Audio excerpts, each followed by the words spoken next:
Nasabat sa isang street-level individual ang isang mahigit 100,000 pisong halaga ng hinihinalang shabu sa isinagawang buy-bust operation ng kapulisan sa Tanza, Cavite.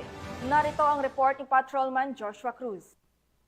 Estado ang dalawang street-level individuals sa ikinasang buy-bust operation ng mga operatiba ng Tanza Municipal Police Station dakong alas 8 ng gabi noong Agosto 9 taong kasalukuyan sa Barangay Paradahan 1, Tanza, Cavite.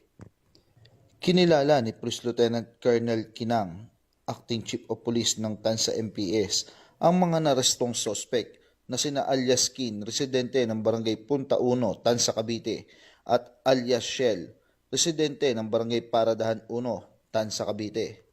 Na-recover sa mga sospek ang 2 piraso ng heat sealed transparent sachet at isang tide sealed sachet na naglalaman ng hinihinalang shabu na may kabuoang timbang na humigit kumulang 25.08 gramo at tinatayang halaga na 170,544 batay sa standard drug price ng Dangerous Drug Board.